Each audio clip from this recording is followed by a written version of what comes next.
오늘은 우선 119회를 2번을 마무리 지을게요. 뭐 계속 패턴은 똑같아요. 앞에 1번부터 5번까지가 재무회계고 6번부터 10번까지가 원가회계, 그다음 11번부터 15번까지가 세법 이렇게 됩니다. 이번에도 한 11문제 정도 목표로 한번 해볼게요. 그럼 1번부터 한번 보시면 요거는 회계 1급 범위랑도 겹치는 부분인데 나 분류가 다른 거네. 이거는 그냥 컨셉이 제목이 지금 분류가 나머지랑 다른 건 무엇인가요? 라고 말을 하지만 주제가 현금 및 현금성 자산입니다. 그래서 밑에 답에 보시면 당좌 자산, 현금 및 현금성 자산 있죠? 여기를 좀 표시해 두세요.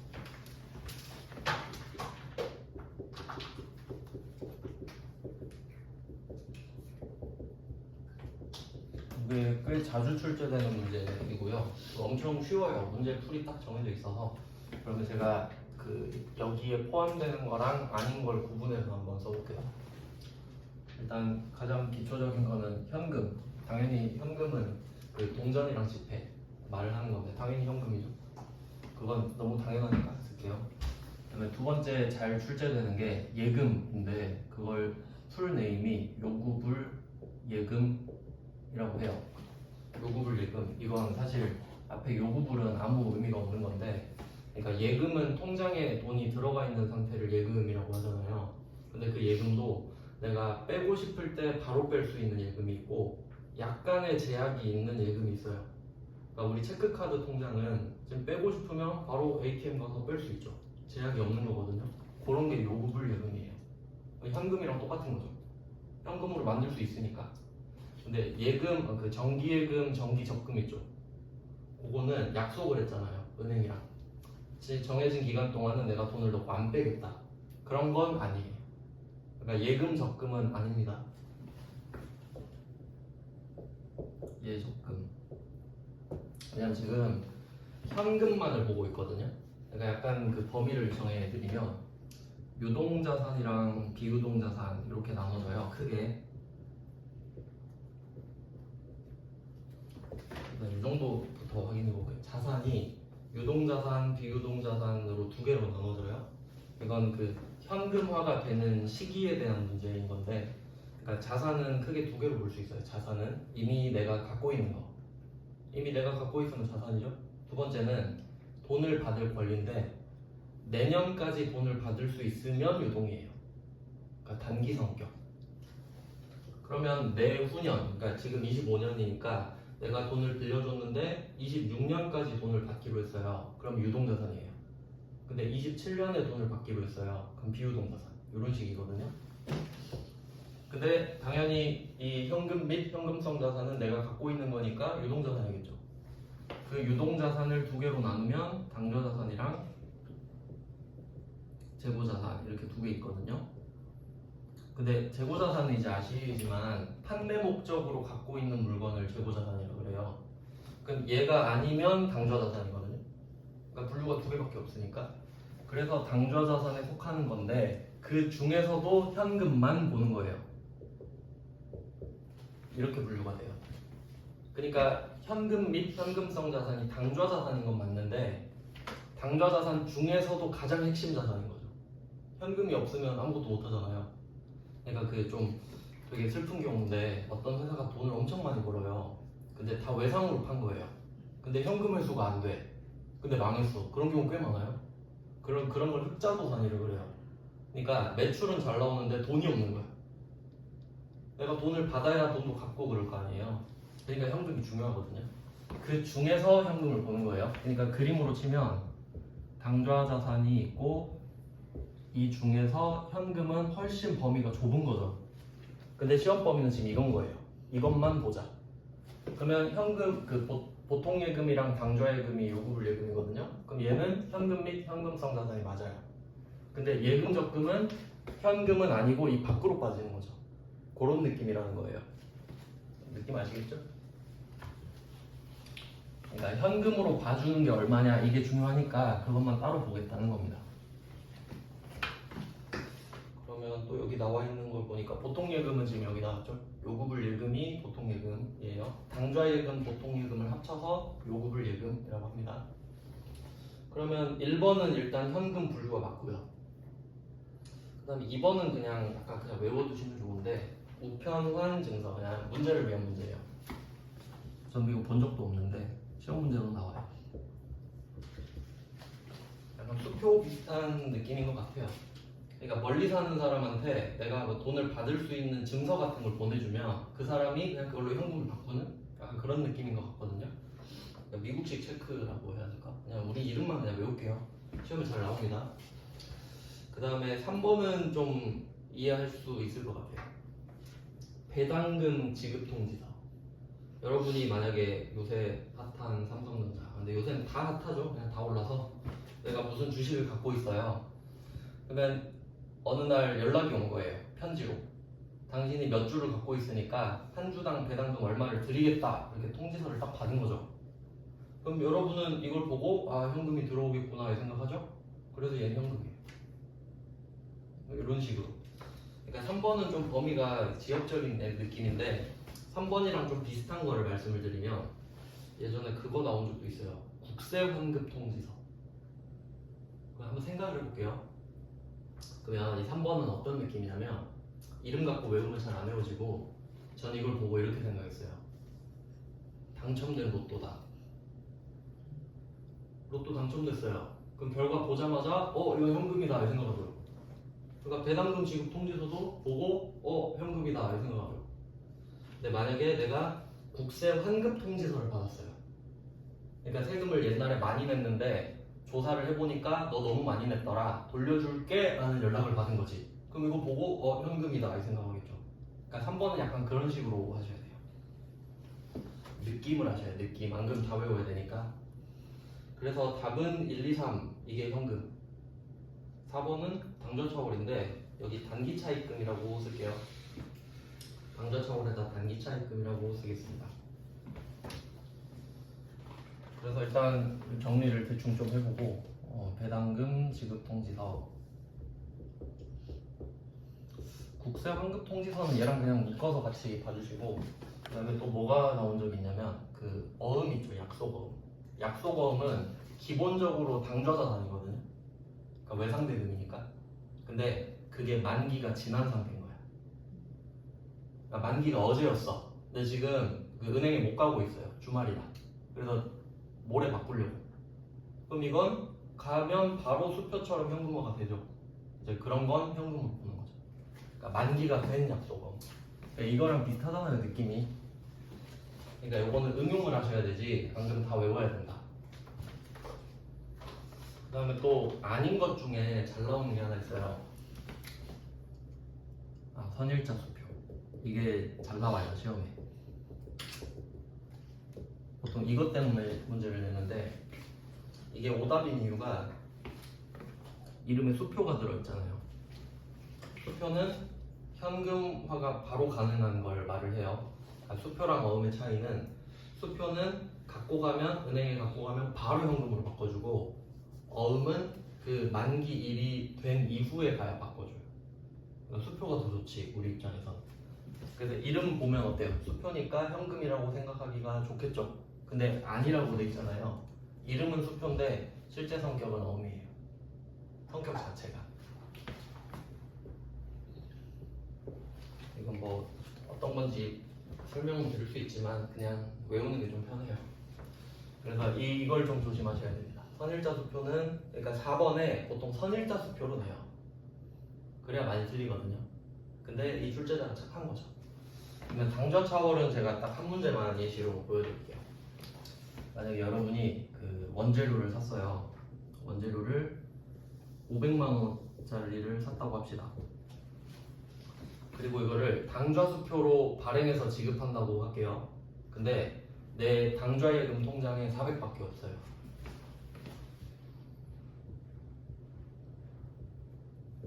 당좌수표를 발행 지급하면 내 당좌예금 통장에 있는 돈을 꺼내주는 거랑 똑같은 효과가 있으니까 당좌수표를 발행 지급하면 당좌예금이 차감돼요. 400밖에 없는 거예요. 그러면 실제로 이 내가 발행한 수표는 부도수표가 되거든요. 왜냐면 내 통장에는 400밖에 없는데 500이라고 써진 수표를 쟤한테 줬어요. 그러면 쟤가 은행에 와서 내 통장을 뒤집어 까겠죠. 근데 400밖에 없는 거야. 그럼 부도가 난 겁니다. 500이 없으니까. 근데 내가 이 은행이랑 이 당좌예금 통장을 만들면서 계약을 해놨어요. 그러니까 당좌예금 통장에 혹시 돈이 없어도 한 1억 정도는 일단 내가 내줄게. 그러니까 약간 체크카드 중에 하이브리드 체크카드예요. 400을 써서 잔액이 없거든요. 근데 100만 원은 바로 은행한테 돈을 빌리는 게 돼요. 그게 당좌 차월입니다. 그래서 이렇게 이해하시면 될 것 같아요. 당좌 차월도 오답으로 잘 나오거든요. 그러니까 성격은 단기 차입금이죠. 다음 달에 돈 갚아야 되거든요. 그래서 성격은 당연히 부채예요. 그러니까 애초에 얘는 부채라서 그냥 틀렸죠. 그러니까 자산과 부채로 나눠도 틀려요. 그래서 현금 쪽은 이렇게 정리를 하시면 됩니다.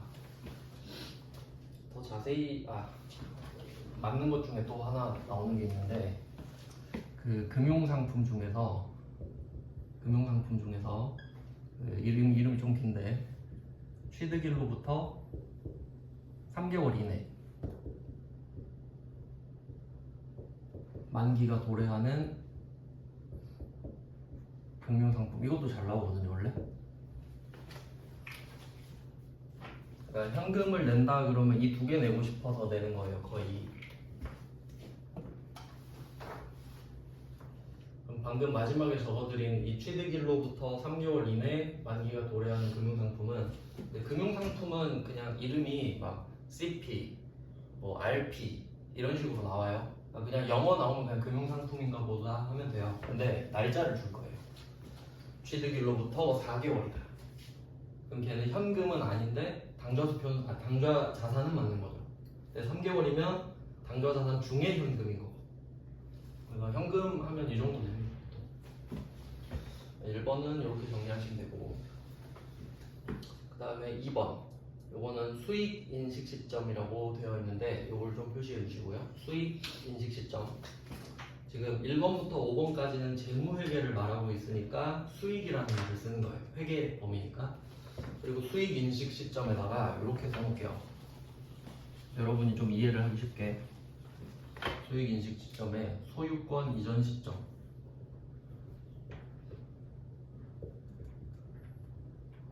수익 인식 시점에다가 이걸 씁시다. 소유권 이전 시점. 그럼 한번 이걸 다시 정리해 볼게요. 자, 여러분이 A라고 한번 해볼게요. 여러분은 A입니다. A. 그리고 옆에 B가 있어요. 그럼 지금 내가 물건을 갖고 있다고 할게요. 내 거죠? 근데 쟤한테 소유권이 이전됩니다. 판 거죠? 그러니까 수익을 인식하는 거예요. 주인이 바뀌었으니까 내 거였는데 쟤 거가 됐죠. 그럼 물건을 줬다는 소리잖아요. 그럼 얘가 나한테 돈을 주겠죠. 그게 수익이란 거죠. 그래서 이때 소유권이 이전되면 수익을 인식한다 이 말이거든요. 이렇게 생각하시면 돼요. 그러니까 언제 판 걸로 보냐 이 말이에요. 쉽게 말하면. 자, 그럼 하나씩 보겠습니다. 1번 입장권 판매.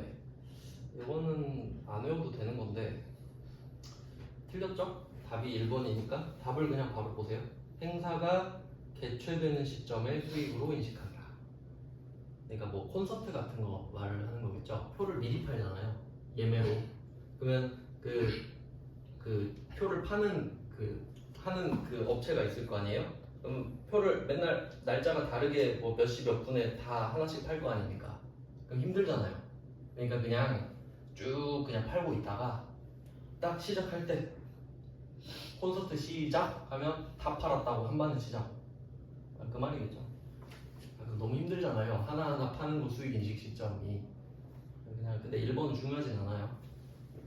2번 이건 가끔 나왔어요. 수강료. 그러니까 여러분 학원 수강료 생각하시면 되죠. 그 처음에 예로 들어드리는 건데, 처음에 여러분이 지금 우리가 54시간인가 56시간인가 56시간인데 56만 원을 딱 냈다고 하면 처음에 성급 비용이라는 자산이 됐다가 4시간 수업 듣고 가면 성급 비용이 없어지면서 비용 처리되거든요, 여러분은. 근데 학원은 반대로 처음에 받은 돈이 선수 수익이라는 부채로 처리가 됐다가 4시간씩 수익으로 잡히는 거죠. 그런 느낌입니다. 그러니까 강의 기간에 걸쳐 수익 맞죠?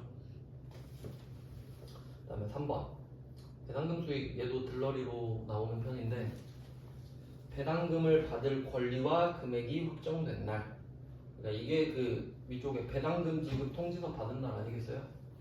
아니 뭐 주주총회 결의일 이렇게 해도 되고, 근데 별로 중요하진 않습니다. 그 다음에 4번 설치 및 검사 조건부 판매. 그러니까 내가 물건을 딱 보내는 게 끝이 아니고 물건을 예를 들면 뭐가 있을까? 에어컨 같은 거. 에어컨 팔면 장땡 아니죠? 설치까지 해주고 잘 나와야 되는 거죠. 그러면 설치가 끝난 시점에 사실은 에어컨이랑 다르죠, 사업자가. 근데 같이 한다고 하면 그게 끝나면 된다, 이런 느낌이죠. 그렇게 중요한 건 아닌 것 같고 상식으로 풀만한 문제인 것 같아요. 이거는 뭐 그렇게 중요한 문제는 아닙니다. 다음 페이지로 가셔서 3번입니다. 유형자산의 감가상각. 감가상각은 그냥 회계에서 좀 중요한 내용이고, 참고로 유형자산은 감가상각이라고 하고요, 무형자산은 그냥 상각이라고 해요. 근데 그냥 묶어서 상각이라고 하기도 하고 별로 중요하진 않죠.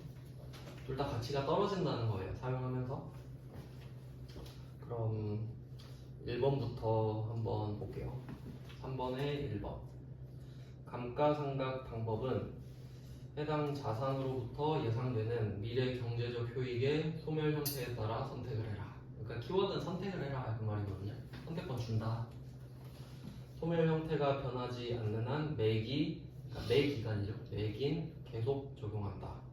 그러니까 처음에 네가 선택을 하고 그거 계속 써라. 별일 없으면. 뭐 그 정도 내용입니다. 맞는 말이고요. 그 다음에 2번. 감가상각 방법 중 체감잔액법과 연수합계법. 이제 말장난을 시도한 거죠. 이 부분은 정리를 좀 해보겠습니다.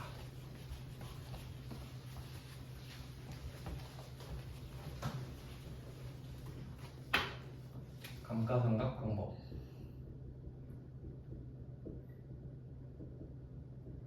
중에 첫 번째가 정액법이죠. 정액법. 일정한 금액을, 일정한 액수를 계속 차감시키는 거예요. 그러니까 얘는 N빵을 치는 거니까 매년 금액이 똑같아요. 그러니까 문제를 안 내죠. 매년 똑같으니까. 그 다음에 2번이 보통 정률법 이렇게 소개해 드리는데, 근데 여기 체감잔액법 이렇게 되어 있잖아요.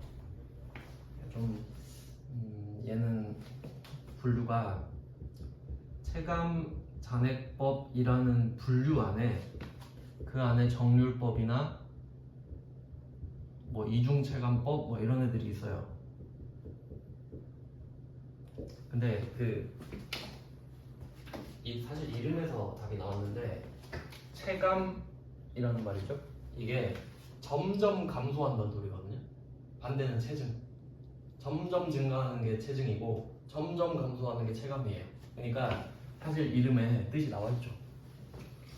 그리고 뒤에 매 기간 증가한다라고 되어 있죠. 이미 틀렸잖아요. 이건 그냥 국어로 푼 거예요, 국어로. 그러니까 출제자가 약간 센스를 물어보는 거죠. 체감해놓고 매기 증가한다, 이거 자체가 틀렸다는 거 아니야. 근데 조금 회계 지식을 물어보고 싶었다면 정률법으로 냈겠죠.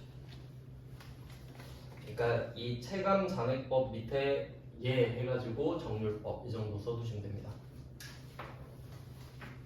정률법은 매기 같은 퍼센트로 때리니까 금액이 작아질 수밖에 없죠. 대략 한번 보여드릴게요. 만약에 내가 1000만 원짜리 물건을 샀는데 정률법으로 감가상각을 합니다. 5년 동안 할 거예요. 5년을 정률법으로 하면 정률이 0.451 나오거든요. 안 해오셔도 돼요. 컴퓨터가 계산해줘요. 그럼 첫 해에는 감가상각비가 무려, 계산하기 쉽게 해야겠다, 0.45로 할게요. 그럼 450만 원을 떨어내요. 처음에 거의 절반을 잘라내고 시작하죠. 근데 거의 대부분의 물건이 이렇긴 해요. 처음에 가격이 거의 반토막 나고 시작하죠. 그러면 2기로 가요. 2기는 1000만 원으로 이제 시작하면 안 되죠. 1000만 원이었는데 450 날라가죠. 450을 날린 상태로 똑같이 0.45를 또 곱하죠. 그럼 당연히 금액이 작아지죠. 얼마인지 양보해도 되죠. 그러니까 정률법이 체감잔액법이에요. 점점 줄어들 수밖에 없으니까. 왜냐면 곱하는 숫자는 똑같은데 덩치가 계속 작아지고 있잖아요. 그런 뜻이에요. 그러니까 체감잔액법과 정률법은 그냥 묶어서 생각을 하자. 그리고 연수합계법은 문제 앞에 한번 나왔었죠. 그 연수합계법은 공식이 그냥 공식만 써드리면 이것도 5년이라고 치면 원래 그 잔존가치 뺍니다. 잔존가치는 일단 이거 설명드리고 다시 할게요.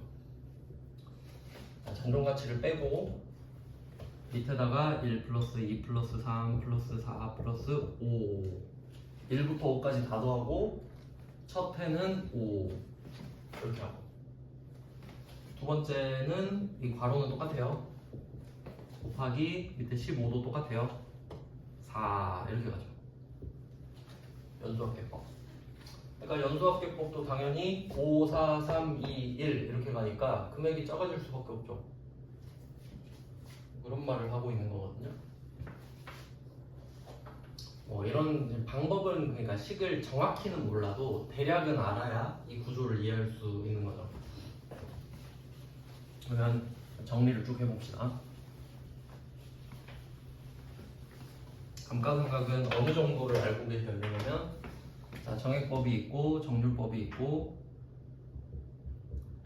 연수합계법 정도는 이렇게 언급이 좀 자주 되고 있죠. 이렇게 있다라고 쳤을 때 그 감가상각액으로 해볼까요? 감가상각액이 어떻게 되냐?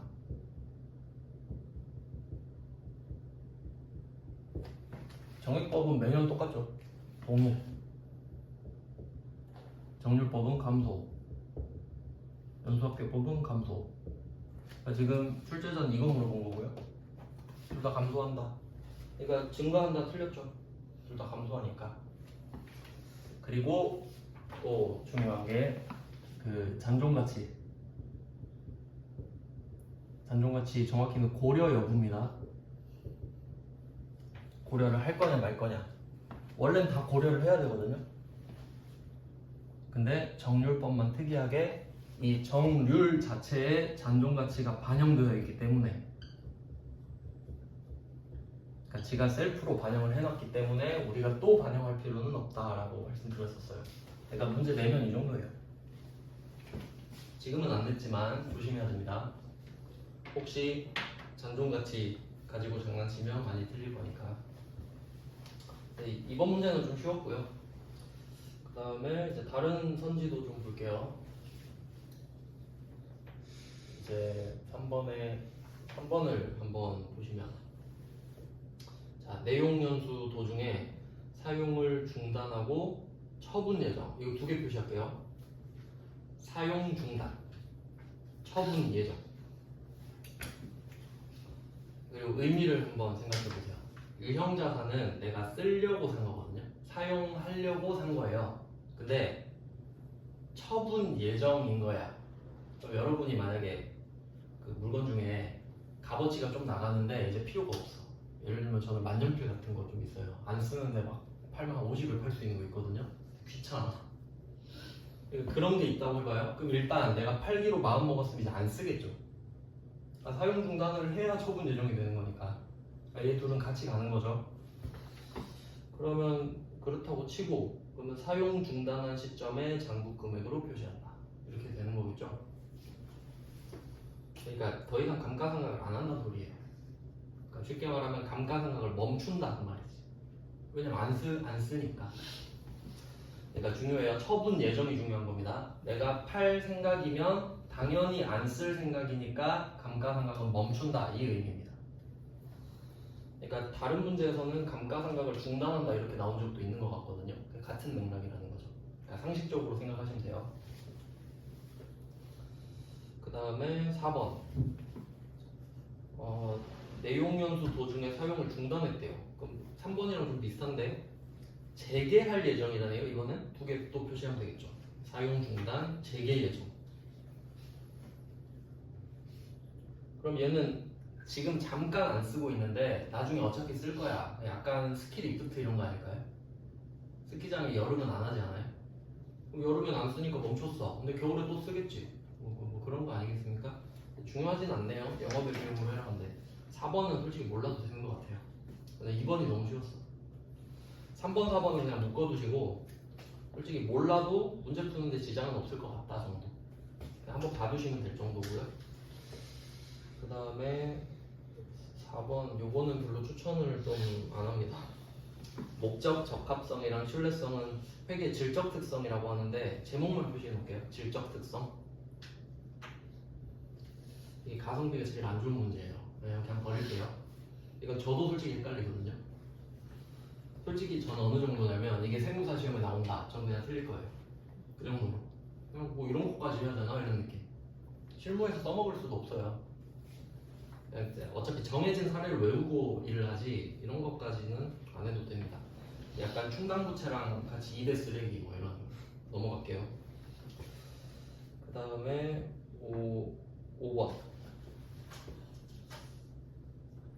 5번은 이런 거는 풀어야죠.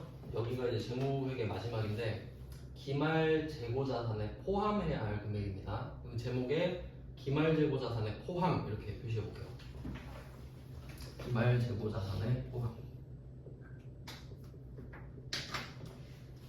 그러니까 약간 이런 식으로 보시면 좋을 것 같은데, 자, 기말 재고자산은 앞에서도 이렇게 말씀드렸어요. 창고 안에 있는 걸 말합니다, 보통. 그러니까 창고 안에 수량과 단가를 파악을 했을 거 아니에요. 얼마짜리가 몇 개 있구나. 눈으로 봤죠? 그럼 그게 기말 재고자산이겠죠. 왜 포함을 하냐면 창고 밖에도 낼 게 있잖아요. 그런 느낌이라고 보시면 됩니다. 이게 문제가 자주 나오니까 개념을 잘 정리해 두셔야 돼요. 앞에서 비슷한 내용 했었죠? 자, 그러면 포함할 거니까 창고 밖에 있는 내 거를 한번 찾아보세요 이거예요. 그러니까 또 쉽게 말하면 기말 재고자산 안 팔린 거 말하거든요. 안 팔린 거. 안 팔린 거 찾는 겁니다. 안 팔린 거 찾아보자. 그냥 팔린 거면 내 거 창고에 없을 테니까. 자, 그럼 하나씩 보겠습니다. 첫 번째 점 도착지 인도 조건으로 매입한 미착 상품. 이제 기억은 잘 안 나도 중요하다는 건 아셔야 돼요. 그럼 이걸 보고 그림을 바로 떠올립니다. 푸는 법 알려드렸었죠. 이게 딱 잘 나오는 문제예요. 자, 그림을 그립니다. A 그리고 B 그리고 A에서 B로 화살표 쏘고 배를 그리고, 그리고 오늘은 12월 31일이다 이렇게 정리를 하고요. 그러면 당연히 A는 매출이죠. 파는 애. B는 사는 애. 이렇게 두 개. 내가 파는 사람이냐 사는 사람이냐. 하나 나왔죠. 매입 나왔죠. 매입 표시. 그럼 나는 B네요. 그리고 주인이 바뀌는 곳 A는 선적지, 배에다 물건 싣는 곳. 여기는 도착지. 언제 바뀔 거냐. 또 나왔죠? 도착지 인도조건. 도착해야 내 거가 됩니다. 근데 지금 배에 있죠? 내 거 아니죠? 이렇게 잡는 거예요. 내 게 아니네요. 자, 그리고 마지막 포함이 돼 있냐 포함이 안 돼 있냐. 여기서 포함해야 할 금액을 물어보죠. 그럼 포함이 안 돼 있는 상태겠지 지금. 그럼 내가 포함을 안 해야 맞는데 안 돼 있대. 그럼 정답은 가만히 있기. A 거죠. 나는 B인데. 그러니까 A 거니까 X. 이해되셨죠? 어떻게 푸는 건지. 그러니까 이게 바리에이션이 많잖아요. 이걸 매출로 바꿔도 되고 선적지로 바꿔도 되고 심지어 이 금액은 재고자산에 포함되어 있다 이렇게 해도 돼요. 포함되어 있다면 빼야 되죠. 근데 지금은 포함할래 말래 물어보니까. 이해되시죠? 굉장히 중요한 문제예요. 포인트가 3개이기 때문에. 그래서 제가 경우의 수가 8개라고 했잖아요. 2의 3승 해서. 자, 그럼 이제 두 번째로 넘어갑니다. 담보로 제공한 저당 상품. 이것도 상식적으로 생각할게요. 내가 은행 가서 돈을 빌리려고 그래요. 은행 가서 이제 급전이 필요해. 한 500만 원만 있으면 되는데 지금 돈 빌릴 데가 없어요. 안전하게 빌릴 데가. 그래서 은행 가서 저 500만 원 빌려주세요. 빨리 갚을게요. 그러면 은행이 첫 번째로 원하는 게 담보입니다. 그럼 뭐 물건 없어요? 그러니까 저희 상품이 600짜리인데 이거 그러면 담보로 맡길게요. 저 돈 안 갚으면 이거 팔아버리세요. 이런 느낌이에요. 그럼 내가 담보로 제공했다는 말은 이 물건을 진짜로 줬다는 소리는 아니고요. 서류상으로, 법적으로 내가 돈을 안 갚으면 이 물건은 네 것입니다 라고 해놓은 거지. 이게 지금 상품이랑 질권 이렇게 나올 텐데 이게 동산이랑 부동산이 조금 다르거든요. 동산은 아마 써도 될 거예요. 저쪽에서 그러니까 차 같은 거 맡기면 그쪽에서 내 차를 써도 될 거야. 근데 그런 건 안 물어보니까 이 물건 아직 내 거죠. 왜냐면 내가 지금 돈을 안 갚은 상황은 아니잖아요. 그러니까 만약에 내가 담보로 제공한 저당 상품 600 해놓고 나는 돈을 안 갚은 상태다. 이러면 쨘 거예요. 근데 지금 그런 말 없잖아요. 그냥 담보로 설정만 해놓고 그냥 살고 있는 거죠. 그럼 이건 내 거죠. 내 창고 밖에 있어도 쟤가 갖고 있다 하더라도. 그래서 플러스 600 하셔야 돼요. 창고 밖에 있는 거니까.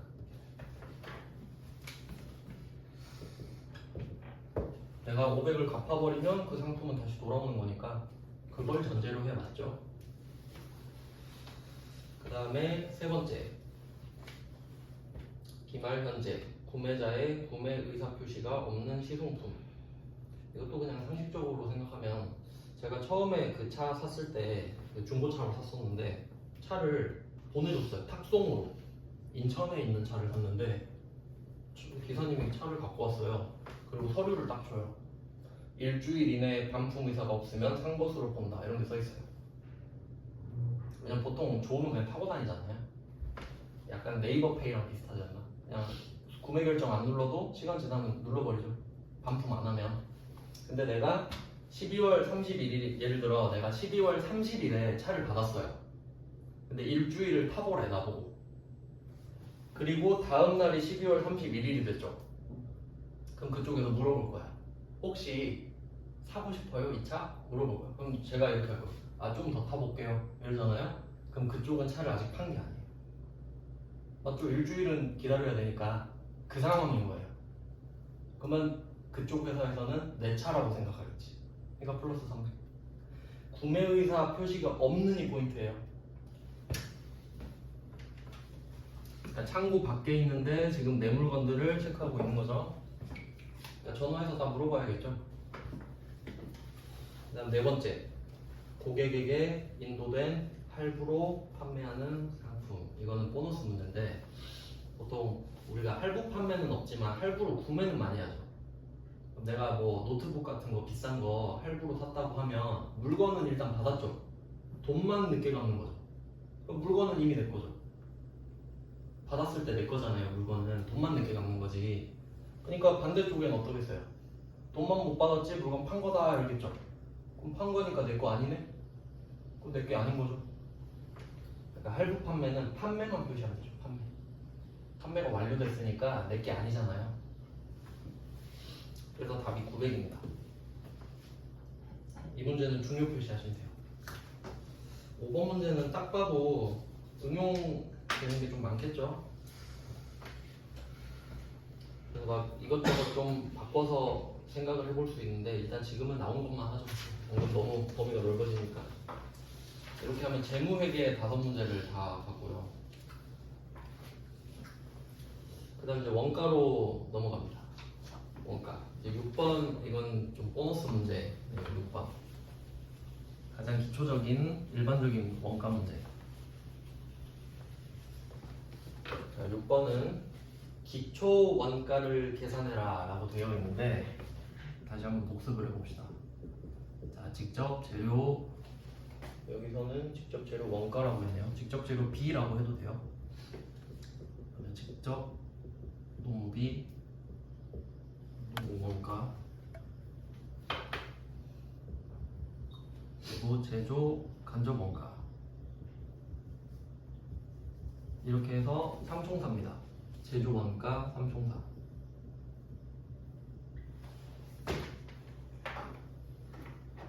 그러니까 회계상으로 500번 비용으로 처리되어 있는 거를 3개로 재분류한 건데 이름에 나와 있듯이 직접비와 간접비로 나눠집니다. 요거를 이제 부르는 이름이 또 있는데 자, 이 두 개를 묶어서 기초 원가 또는 기본 원가라고 합니다. 이건 자주 보면서 그냥 익숙해져야 돼요. 외우는 문제라서. 왜냐하면 제조를 할 때 재료랑 인건비가 기본이니까 기초, 기본 원가. 지금 이거 물어보는 거죠. 그리고 밑에 두 개를 또 묶어서 부르는 이름이 있는데 얘는 가공 원가 또는 전환 원가입니다. 얘는 밑에 두 개예요. 밑에 두 개. 그러니까 직접 노무 원가는 어디든 다 들어가는 거죠. 그러니까 당연히 얘를 물어볼 수도 있으니까 당연히 알고 계셔야 돼요. 이건 진짜 보너스 문제라서 절대 놓치면 안 돼요. 자, 우선 분류를 해놨고요. 얘네들은 이제 이름이 기니까 따로 부르는 이름이 있었죠. DM, DL, OH. 밑에다 따로 이제 식을 한번 만들어 보려고요. 그럼 기초 원가를 한번 계산해 봅시다. 일단 직접 재료 원가는 단기 총 제조 원가의 40%래요. 그럼 우리가 지금 구해야 되는 게 DM 플러스 DL 아닙니까? 이걸 구해 봅시다. 그러면 DM은 단기 총 제조 원가의 0.4, 그러니까 40%니까. 그러면 이거 단기 총 제조 원가를 밑에는 A로 해놨네요. 그러면 이걸 0.4A로 하면 되겠죠. 이 세 개를 다 합친 것 중에 40% 비중이니까. 그 다음에 제조 간접 원가는 직접 노무 원가의 50%라고 합니다. 이거 좀 복잡해지죠?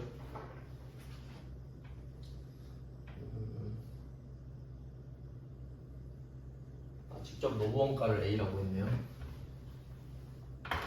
답대로 한번 해볼게요. 직접 노무 원가 자체를 A라고 하겠대요. 그 다음에 직접 노무 원가 뭐 어떻게 부르려고 하는 거지? 그냥 제 식대로 하는 게 나을 것 같습니다. 답을 보니까 다 헷갈리네.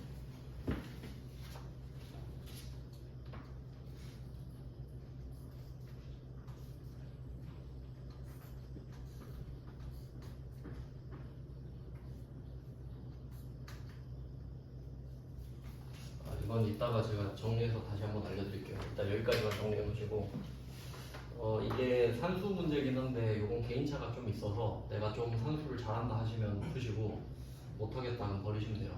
저는 안 풀 것 같긴 한데 이따 정리해서 한번 알려드릴게요. 답이랑 제 생각이 좀 달라서 다른 문제를 먼저 좀 봐놓겠습니다. 다음은 7번을 좀 먼저 볼게요.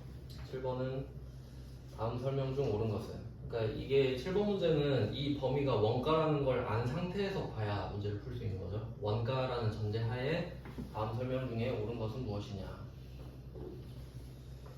1번부터 보시면 기말 제공품이 기초 제공품보다 크다면 단기 총 제조원가가 단기 제품 제조원가보다 크다 이렇게 돼 있는데 요건 좀 그림을 크게 그려야 돼서 다른 문제를 좀 먼저 볼게요. 2번을 먼저 보면 방금 나왔던 문제네요. 기본 원가는 직접 노무 원가에 제조 간접 원가에 더한 것이다.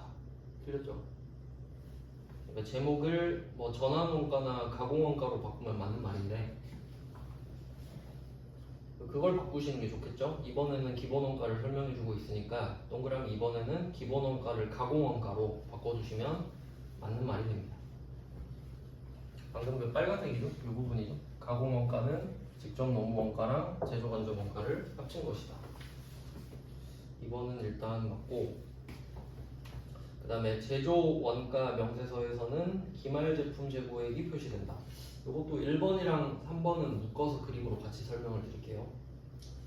그 다음에 4번을 보시면 4번 단기 총 제조 원가 이렇게 있는데, 4번의 단기 총 제조 원가에 단기 총이죠. 세 글자. 거기에 양괄호를 치세요. 단기 총. 그러면 제조 원가죠. 그게 바로 제가 적어드린 제조 원가. 당연히 단기 제조 원가 구하겠죠. 당연히 총 제조 원가 구하겠죠. 그러니까 단기 총은 없어도 되는 말이에요. 그리고 뒤에 보시면 직접 재료 원가, 직접 노무 원가, 가공 원가. 이걸 쓰고 싶으면 직접 노무 원가를 지워버리면 답이 될 수 있죠. 직접 재료 원가랑 가공 원가를 더하면 단기 총 제조 원가가 됩니다. 직접 재료 원가랑 가공 원가는 밑에 두 개니까. 이게 말장난 치는 거거든요. 그래서 일단은 2번, 4번은 좀 쉬운 편이니까 이걸 할 수 있는데, 1번, 3번은 제가 그림을 하나 그려드리고 답 찾고 좀 쉬겠습니다.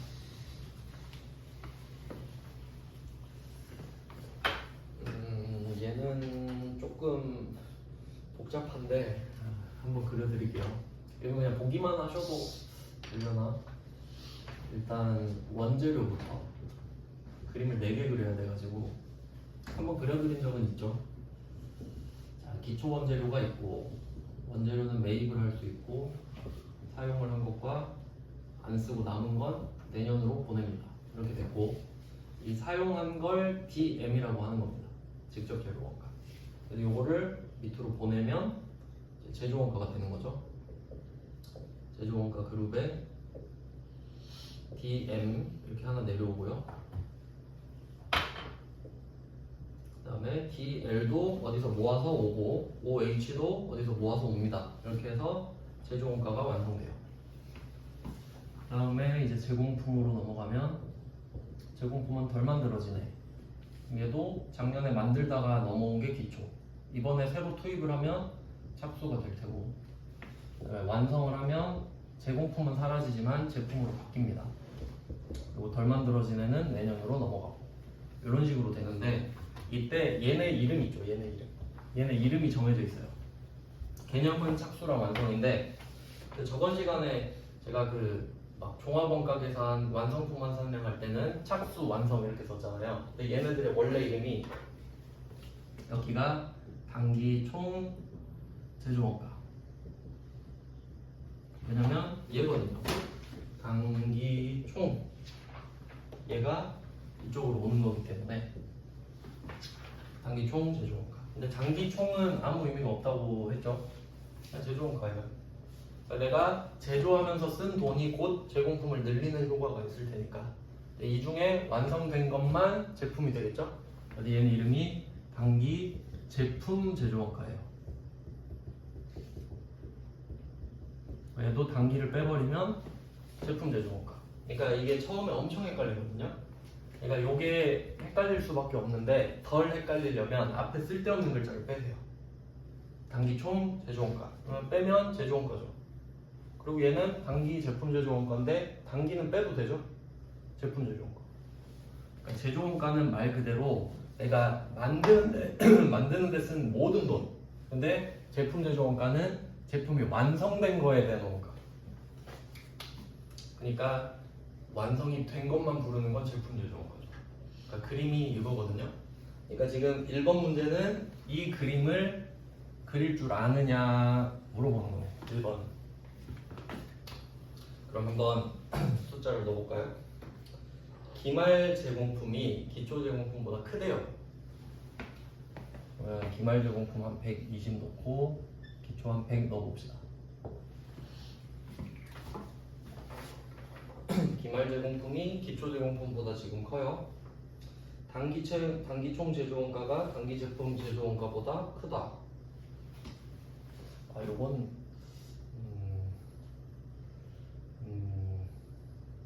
전제가 좀 적은데,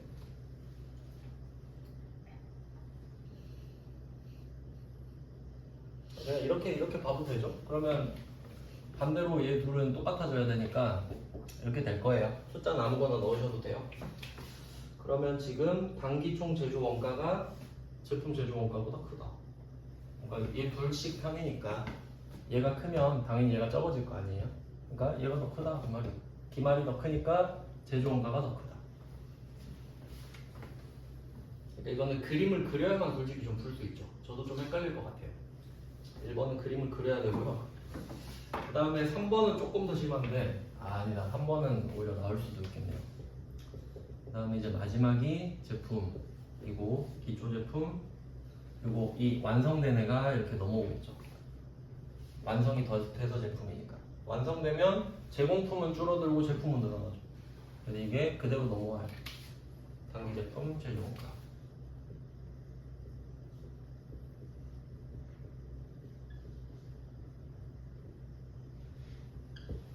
자료는 아마 완성시켜서 다음 주쯤에 좀 요약본을 좀 만들고 있거든요. 양을 좀 줄이려고 고민을 좀 많이 하고 있어요. 일단은 지금 소득세를 정리하고 있고 원가도 같이 정리해서 드리면 되겠네요. 그럼 이렇게 하고 이제 얘는 제품은 팔려야 없어지는 거죠. 그러니까 제공품은 완성이 돼야 없어지지만 제품은 팔려야 없어지죠. 그게 매출 원가고 덜 팔리면 기말로 뺀다. 이런 그림이 완성이 돼요. 이게 제조 원가의 흐름 이렇게 말을 하거든요. 그러니까 크게 네 파트가 있는 거죠. 이거를 또 두 그룹으로 나눠요. 어떻게 나누냐 하면 이 제품만 따로 또 떼요. 이렇게 제품만 따로 떼서 얘는 소속이 손익계산서고요. 그리고 나머지 세 개 있죠. 나머지 세 개. 나머지 세 개는 제조원가 명세서 소속이에요. 이렇게 분류가 되거든요. 왜 그런지 한번 생각해 보면 순서 이제 원재료, 제공품, 제품 순서는 아시겠죠? 순서는 그럼 이걸 먼저 기억을 해. 그리고 제품만 따로 떼서 손익계산서로 넘깁니다. 그럼 이유를 설명드릴게요. 이건 꼭 외우셔야 돼요. 손익계산서 이름 봐봐요. 손익이라고 써있죠. 손익. 손은 비용이고 이익은 수익이거든요. 그럼 여러분이 갖고 있는 제품을 팔면 그 제품 가격은 비용으로 처리가 되고 받은 돈은 수익으로 처리가 되잖아요. 그러니까 제품만 팔면 손익이 다 생기죠. 그러니까 매출원가가 비용이잖아요. 매출액은 수익이고. 그러니까 제품은 손익계산서 소속. 근데 여러분이 원재료를 사서 쓰고 제공품을 만들고 완성시킬 때는 돈을 벌 수가 없죠. 이익이 없잖아요. 그러니까 손익계산서에 갈 수가 없지. 그럼 돈을 쓰기만 하죠.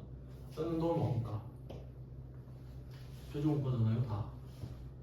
그러니까 지금 만들고만 있죠, 얘네들은. 그러니까 제품도 만들긴 해. 근데 얘는 팔면 돈을 벌잖아요.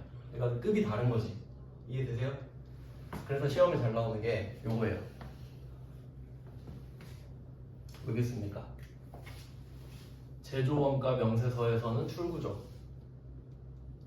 손익계산서에서는 입구죠. 둘 다 있잖아요. 그러니까 이거 문제 낼 확률이 굉장히 높지. 그러니까 제조원가 명세서랑 손익계산서에 둘 다 있는 것은 하면 답이 정해지는 거예요. 제품 제조원가. 지금 답만 확인할게요. 자, 7번의 답은 3번이죠. 아니, 그러니까 3번을 보죠. 3번을 제조원가 명세서에서는 기말 제품 재고액이 표시된다? 그럴 리가 없죠. 제조원가 명세서는 원재료랑 제공품 두 개밖에 없어요. 그러니까 기말 원재료, 기말 제공품밖에 못 보죠.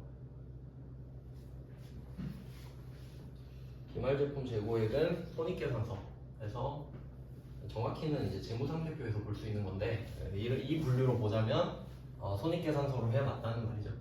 그리고 이 소속이 두 개가 있는데 각각 기말 있잖아요. 이 기말은 세 개가 다 재무상태표로 가겠죠. 자산이니까. 네, 그것까지는 안 물어보고 지금 원가니까. 이런 느낌입니다. 6번은 제가 한번 풀어보고 다시 알려드릴게요. 10분 정도 쉬겠습니다.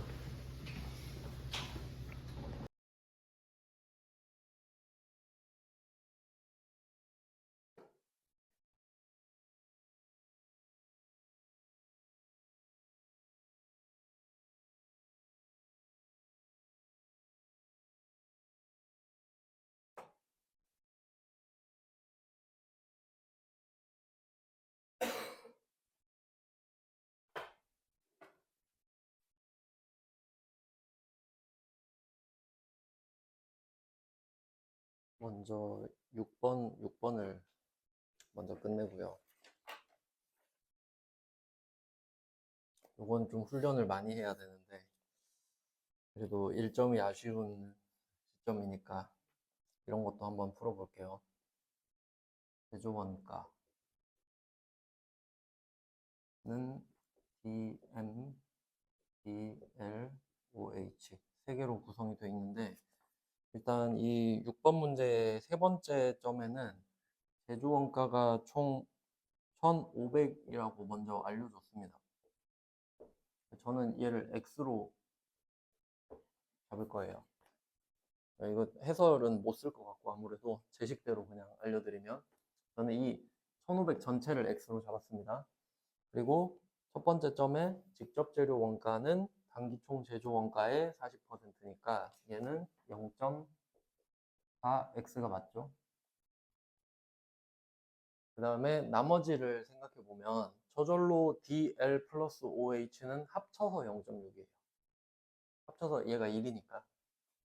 그럼 얘는 합쳐서 0.6입니다. 합쳐서 0.6. 그럼 이제 하나씩 구해줘야 되는데 두 번째 점을 보니까 제조 간접 원가는 OH죠. 제조 간접 원가는 직접 노무 원가의 50%라고 하거든요. 그러면 얘는 얘 둘을 합쳐서 DL을 100%라고 했을 때 제조 간접 원가가 50%예요. 그러니까 얘를 합쳐서 또 1.5로 잡는 거예요. 150%니까. 그러면 이제 식이 어떻게 나오냐면 자, 얘는 DL은 0.6 곱하기 1.5분의 1이에요. 그러니까 둘이 합쳐서 150%인데 그 중에 100%를 담당하고 있잖아요.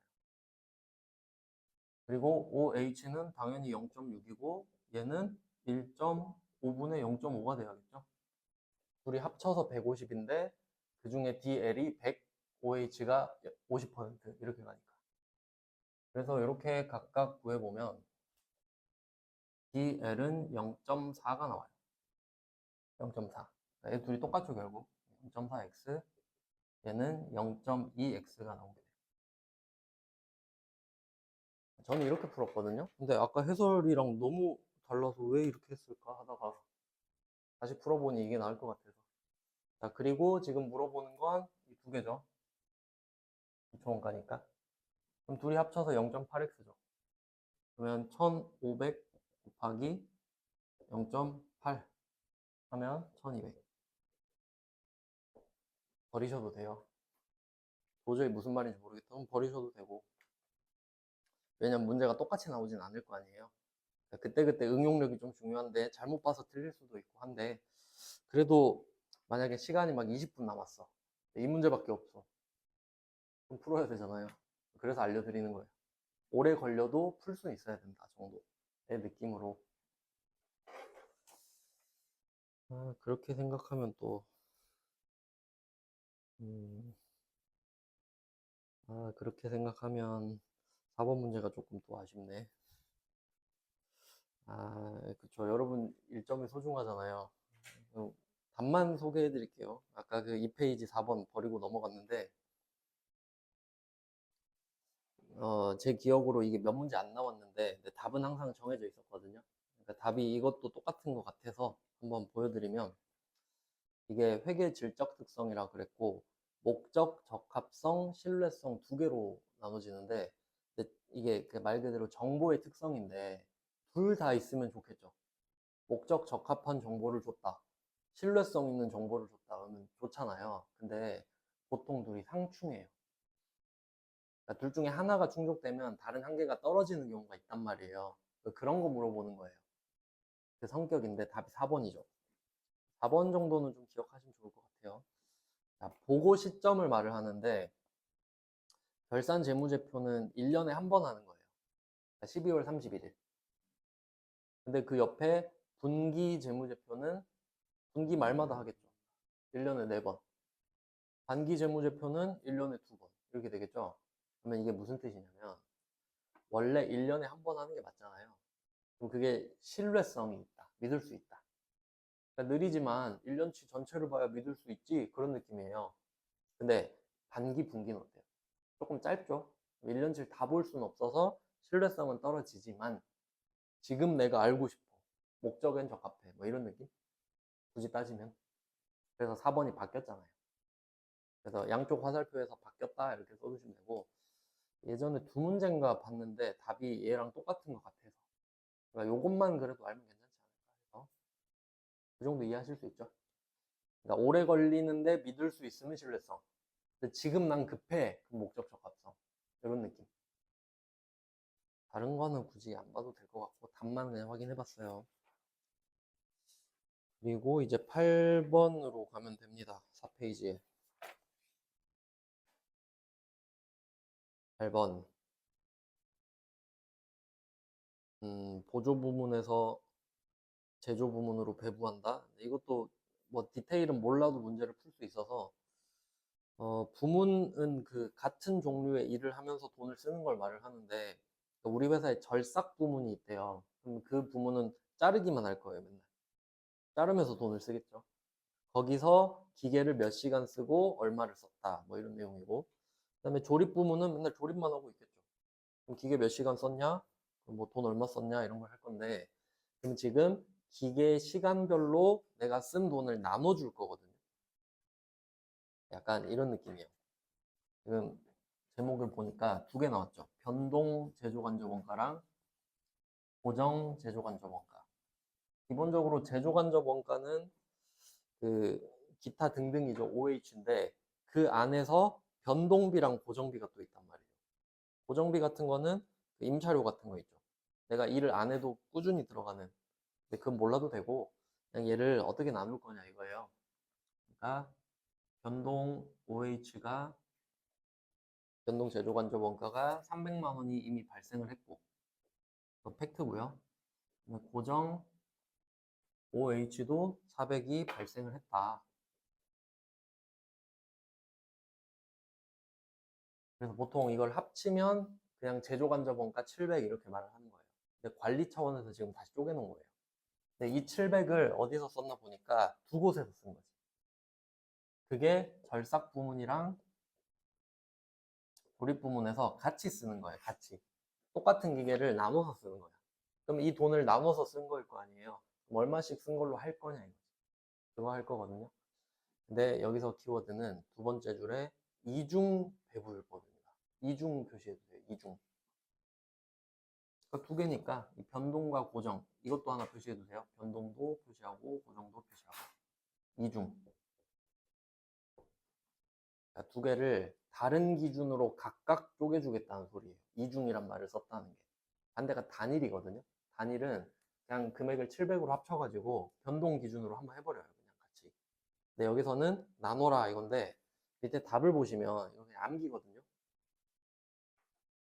자, 밑에 점 두 개 있는데 첫 번째 점을 보시면 변동 이것만 표시하고 변동, 그리고 뒤에 실제 시간 표시할게요. 변동하고 실제 시간. 그다음에 두 번째 점은 고정 표시하고 최대 시간. 그러니까 이게 그냥 공식이에요. 그렇게 하기로 되어 있어요. 조금 지엽적인 내용인데, 근데 그냥 외우면 풀 수 있으니까 낸 것 같거든요. 그러면 변동부터 한번 해볼게요. 변동은 총 300입니다. 그리고 각각 이게 또 무슨 말이냐면, 지금 절삭 부문이랑 조립 부문이 각각 있는데 최대 기계 시간을 한번 보시면, 절삭은 1년 동안 뭐 1년이든 한 달이든 정해진 기간 동안 600시간을 최대 쓸 수 있나 봐요. 그리고 조립 부문은 400시간을 쓸 수 있나 봐요. 그러니까 우리 회사는 지금 1000시간이 최대 가용 시간인 거죠. 근데 실제 써보니까 절삭은 250시간만 썼고 조립은 500시간을 썼어요. 예상과는 다르지만 1000시간 안쪽이니까 가능은 하겠죠. 그러니까 땡기고 밀고 쓰고 한 거죠. 그러니까 어떻게 할 거냐 이건데, 그럼 그냥 나눠줍니다. 절삭은 일단 변동부터 가볼게요. 변동은 300, 300이 100%죠. 여기서 실제 기계 시간이 총 750 중에 250이죠. 750분의 250 더하기 400. 고정으로 넘어오면 고정은 최대라 그랬죠?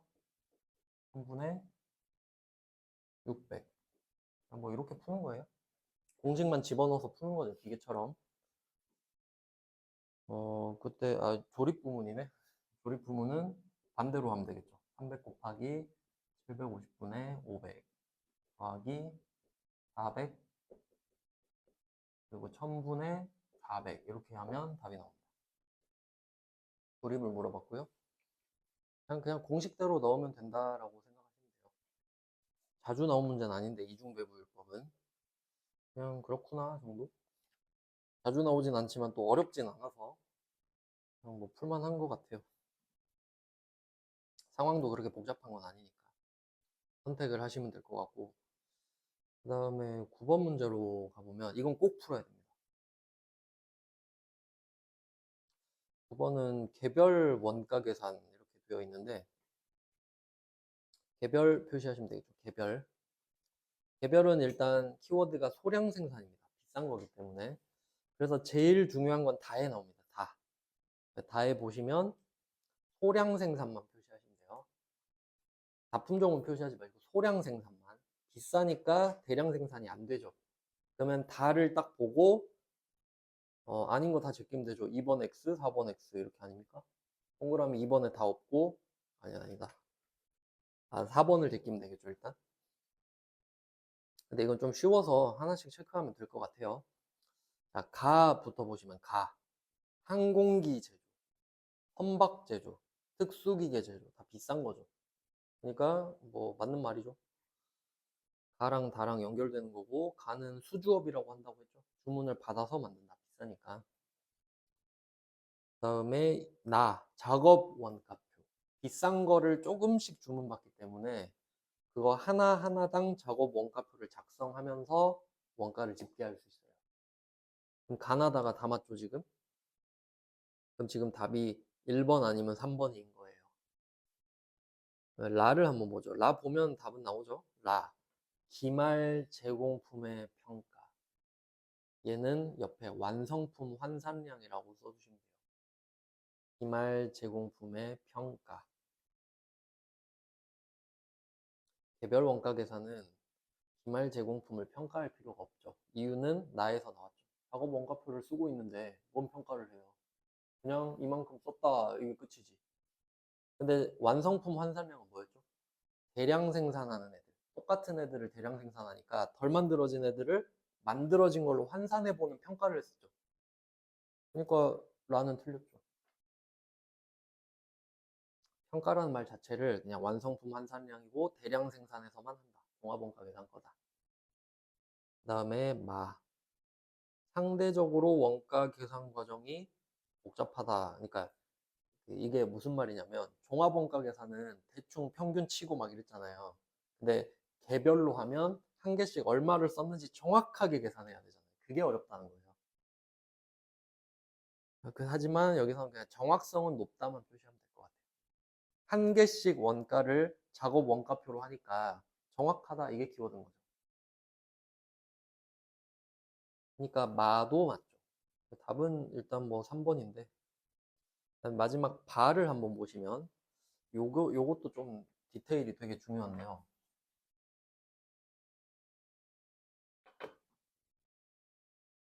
요거 혹시 틀릴 수 있어서 이제 지금은 바가 답에 영향은 안 미치는데 얘를 포인트로 주면 좀 틀릴 수가 있어요. 어떻게 하는지 한번 볼게요. 자, 개별 원가 계산이 있고 종합 원가 계산이 있다고 할게요. 그러면 각각 DM, DL, OH가 있을 거 아니에요? 있는 건 팩트죠, 각각. 이렇게 분류는 해요. 모든 업종에서, 모든 제조업종에서 이렇게 분류를 하는데, 근데 종합원가 계산은 대량 생산이에요. 그래서 저번에 보여드린 게 막 기억나세요? 완성품 환산량? 2줄 썼거든요. 2줄? 재료비랑 가공비 이렇게 했어요. 그래서 얘를 재료비, 가공비 이렇게 불러요. 가공비 아까 배운 거 또 나왔죠? 그러니까 이렇게 응용이 되는 거예요. 그러면 지금 많은 재료 원가랑 가공 원가로 분류한다. 틀렸죠? 종합 원가 계산. 네, 개별 원가 계산은 아까 나의 작업 원가표를 작성한다고 그랬죠. 그러니까 걔네들은 직접비랑 간접비 이렇게 하거든요. 직접비, 간접비 이렇게 나눈다고 해요. 말로 할 때는. 근데 사실 직접비는 이름만 직접비로 합친 거지 사실 각각 계산할 수 있죠. 각각 계산하는 거죠, 사실. 그러니까 사실 다 따로 하지. 이렇게 돼요. 근데 말로 하면 직접비랑 간접비로 분류한다 이렇게 말할 수 있는 거죠. 근데 사실은 다 따로 하는 거예요. 작업 원가표에 세 줄이 있거든요. 세 줄. 이 정도로 비교하시면 될 것 같아요. 이거 밖으로 절대 안 벗어나요. 그러니까 문제 지금 딱 잘 만들어 놨거든요. 9번이 연습하기 딱 좋아요. 여기서는 뭐 따로 추가 설명을 드릴 것도 없어서 문제가 굉장히 좋네요. 나머지 다 반대라고 생각하시면 되죠. 개별과 종합은. 다음은 10번으로 가겠습니다. 10번 이것도 그냥 단순 계산 문제인데 이 박스 안에 오른쪽 밑에 보시면 공손품 있죠. 이것만 하나 표시할게요. 공손품. 공손품은 한글로 쓰면 좀 어색하고 영어로 쓰면 좀 더 와닿으실 것 같은데 스포일리지라고 하는데 그런 거 있잖아요. 일상에서 쓰는 용어 중에 영화를 봐가지고 친구한테 결과 말하는 애 있죠. 그런 애를 뭐라 그래요? 스포일러라 그러죠. 영화 망쳤다고. 그러니까 스포일이 망치다거든요. 스포일리지는 망했다 이 말이에요. 그러니까 불량품이죠. 공손품은 그런 느낌이에요. 그러니까 저는 공손하니까 뭔가 공손하다 이런 것만 생각나서 영어 뜻으로 좀 기억을 했거든요. 참고로 그냥 알고 계시고 망했다. 그럼 이걸 T 계정으로 그냥 바로 넘어갈게요. 원가에서 주인공은 제공품이라 그랬죠. 제공품 T 계정을 딱 그려서 자, 기초 900. 그 다음에 착수. 여기서는 착수라고만 말을 하지만 아까 알려드린 대로 정확한 계산을 할 때는 단기 제품 단기 총 제조원가입니다. 단기 총 제조원가. 그러니까 상황에 따라 이름을 좀씩 다르게 부르는 거죠. 그 다음에 완성을 말을 안 해줬고요. 여기서 공손품을 애초에 말을 해줬기 때문에 공손은 300개가 있는 거고 그 다음에 기말 제공품도 알려줬습니다. 이거 그림 하나 그리면 끝나요. 그러면 이렇게 각각 합계를 구하는데 왼쪽이 더 크겠죠. 3,900이 나오고 여기도 3,900이 나와야 됩니다. 그러면 계산해 보니까 완성도 3,000이죠? 계산하기가 되게 편하게 돼 있네요. 그래도 암산은 위험합니다. 이렇게 그림을 꼭 그리셔서 푸는 걸 추천해요. 이렇게 하면 준비가 다 된 겁니다. 아니, 나 뭐가 잘못됐나? 1번 틀렸죠? 완성품 3,000개라서 일단 틀렸고. 그 다음에 공손품은 완성품의 15%다? 요건 그냥 계산하면 되죠. 300 나누기 3,000 하면 되는 거죠. 그러니까 동그라미 1번은 아예 틀렸잖아요. 3,000개니까. 근데 동그라미 2번은 공손품은 완성품의 15%다라고 하니까 그러니까 수식으로 하면 300, 3,000 이렇게 돼야 되잖아요. 10%겠죠. 그러니까 내가 완성한 것 중에 그러니까 그건 아닌데 완성한 거의 10% 정도가 공손으로 따로 나왔다. 이런 느낌이죠. 1번, 2번은 쉬우니까 바로 넘어가고 그 다음에 3번 완성품의 10%가 정상 공손품이면 이렇게 나왔죠. 정상이라는 거에 표시할게요. 정상. 정상, 비정상에 각각 표시하겠습니다. 정상, 비정상. 그래서 공손의 특징은 정상과 비정상을 구분한다는 건데 정상은 내가 정해놓고 시작해요. 그러니까 물건을 만들다 보면 에이, 그 정도는 불량품 날 수도 있지. 그 정도를 내가 정하고 시작하는 거예요. 그러면 3번은 그게 10%인 거야. 그게 후한 거죠. 물건 만들다 보면 3,000개 완성하면 불량품 300개 나올 수 있지. 그 말이에요. 그럼 걔는 정상이 300개라고 생각하는 거죠. 비정상이 없죠. 뭐 이렇게 할 수 있고, 그러면 3번은 맞죠? 4번은 완성품의 7%가 정상이면, 그럼 정상이 3000 곱하기 7%니까 210, 비정상이 90. 4번 틀렸죠? 정상이 210, 비정상이 90이어야 되는데. 그러니까 이것도 쉬운 편이거든요. 문제가 이렇게만 딱 나올 거예요. 네.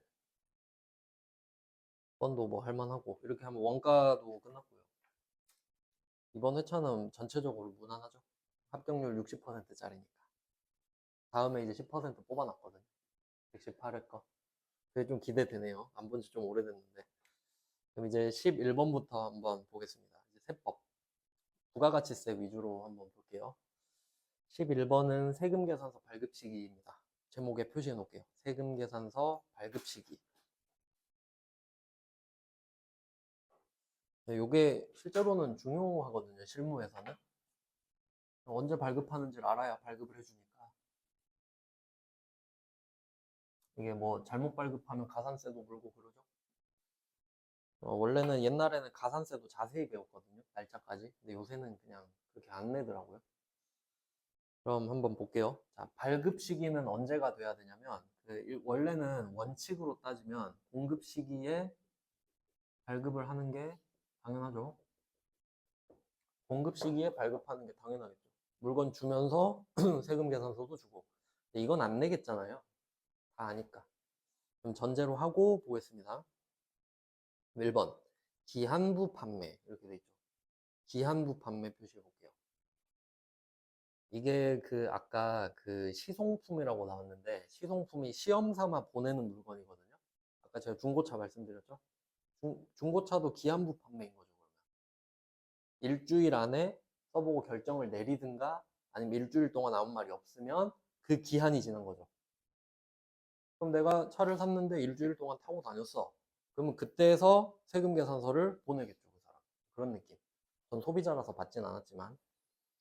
그때 하는 거다. 1번은 그냥 그렇겠지 하고 넘어가면 돼요. 이게 중요한 건 아니고 상식으로 푸는 거고요. 여기서 답이 2번인데 2번이 중요합니다. 자, 재화의 공급시기 전 표시할게요. 전. 그럼 원래는 같아야 되는데 지금 다르면 어쩔 거냐 그 이야기를 하고 있는 거예요. 그러면 얘는 공급시기 전 이게 나온 거죠. 전. 공급시기 전이라는 소리예요. 그러면 이 말은 난 물건은 안 줬어요. 이때 물건을 줄 거니까. 근데 돈만 받은 거예요, 지금. 여기 대가를 받았다. 대가도 하나 표시할게요. 저번 회차에도 나온 것 같은데. 전에 대가의 일부를 받았대요. 이 말은 내가 만약에 1000만 원짜리 물건을 팔기로 했는데 얘가 계약금 100만 원을 주면서 야, 나 지금 급한데 세금 계산서 일단 100만 원짜리만 좀 주면 안 돼? 그럼 난 100을 받았죠. 그럼 줄 수 있다 그 말이거든요.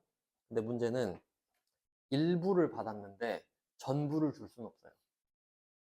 100 받았으면 100짜리만 줄 수 있어요. 이해되시죠? 지금 일부 전부가 틀린 거예요. 그러니까 일부는 맞는데 뒤에 전부가 틀렸어요. 전부 끊고 일부로 바꾸면 돼요. 그럼 전부를 받았으면 전부에 줘도 되죠. 이때 1000만 원 받으면 1000만 원 줘도 돼요. 그러니까 받은 만큼 줄 수 있는데 지금 그걸로 말장난한 겁니다. 2번이 어렵지는 않았어요. 그 다음에 이제 좀 짝을 맞춰보면 4번이 후거든요. 2번이 전이죠. 2번, 4번 묶어 놓은 다음에 4번은 후라고 그냥 따로 쓸게요. 후라는 말을 언급은 하진 않아서. 또 그냥 참고로 알고 계시면 될 것 같은데, 선은 시험에도 잘 나오니까, 저는 시험에 잘 나오니까 다들 잘 아시는데, 뒤쪽은 이건 그냥 참고로 알고 계시면 돼요. 요거는 10월로 한번 해볼게요. 10월.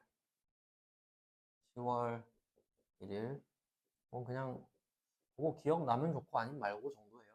엄청 중요하진 않아요. 내가 10월 1일부터 10월 31일까지가 있었어요. 저번 달에. 근데 내가 어떤 거래처랑 물건 거래를 엄청 많이 해요. 하루에 한 번씩 해요, 거래를. 그러면 하다 보면 지쳐. 맨날 세금 계산서 보내야 돼. 31개 보내기가 힘들잖아요. 그러면 어떻게 하냐면 서로 물건 주고받을 때는 거래 명세서만 주고받아요. 그러니까 우리끼리만 종이로 그냥 주고받아요. 그리고 그 거래 명세서를 31개를 합쳐서 한 장만 발급해요. 한 장만. 근데 실제 공급은 10월 1일부터 10월 30일까지 다 했죠. 근데 이때 이 작성 연월일이라고 하는데 또 발급 연월일이랑 또 달라요. 작성 연월일을 말일 딱 하루로 해요. 그러면 생각해 보세요. 실제 공급은 한 달 내내 이루어졌죠. 근데 이 모든 공급을 10월 31일에 딱 한 번 했다고 가정하는 거예요. 그러면 후가 맞죠? 공급 시기 뒤에 만들어 주고 있잖아요. 그러면 그 세금 계산서의 날짜는 10월 30일 하나예요. 근데 실제 발급은 다음 달 10일까지. 또 발급 시기는 또 달라. 그럼 발급 시기는 11월 10일까지가 돼요. 그럼 저번 달에 이걸 했다면 지금 발급 안 하고 있어도 돼. 모레 해도 돼요. 그러면 이게 10월 31일에 한 걸로 인정이 되는 거예요. 그러니까 날짜만 10월 31일로 하고 실제 주는 건 다음 달 10일까지 줘도 돼요. 그 말을 하는 거거든요. 그러니까 이거는 한 달이고, 근데 지금 말하는 건 약간 이런 느낌이야. 한 달이 아니고, 예를 들면 이럴 수도 있잖아요. 10월 15일까지만. 보름간만. 이렇게 할 수도 있거든요. 그럼 얘는 10월 15일의 날짜로 다음 달 10일까지. 이렇게 또 되고. 그냥 패턴이 그렇구나라고, 그러니까 외우실 필요는 없고요. 그냥 어디 가서 그런 게 있었지 정도만 기억나면 좋지 않을까 싶은데. 그래서 한번 4번을 읽어보면은, 거래처 별로죠. 그러니까 뭐, 이 거래처, 저 거래처 하나씩 다 그렇게 할 수 있다는 소리에 각각. 거래처별로 달의 1일부터, 시작은 1일이어야 돼요. 그리고 여기서는 말일이 아니고 기간 내에, 말일까지의 기간 내에서 사용자가 임의로 정한 기간이죠. 그러니까 제가 15일로 그냥 써드린 거예요. 15일. 그 기간을 합쳐서 그 기간의 종료일이 10월 15일이죠. 그 날짜로 해서 다음 달 10일까지 발급이죠. 엄청 시간을 많이 주는 거예요. 근데 실제로 실무에서 만약에 여러분이 오늘 물건 팔았잖아요. 11월 8일. 오늘 주는 게 맞죠. 다음 달 10일까지 줘도 돼요. 그 실무에서 실제로 그래요. 그 세법에 그렇게 돼 있어요. 그러니까 사실이 확인되면 다음 달 10일까지 발급한 것도 인정되거든요. 그래서 그렇게 늦게 보낸 사람 되게 많아요. 안 급하면. 근데 보통 급한 사람은 바로바로 달라 그러죠. 그냥 이거 실무니까 꼭 알고 계세요. 다음 달 10일까지 원래 되거든요. 그러니까 얘도 원래 다음 달 10일 되는데 얘네들도 당연히 원래처럼 다음 달 10일까지 발급해준다. 그러니까 만약에 오늘 여러분이 물건 팔았잖아요. 그럼 걔는 작성 연월일이 오늘이에요. 11월 8일. 근데 그걸 12월 10일까지 주셔도 되는 거예요. 그럼 그게 유효한 거라고요.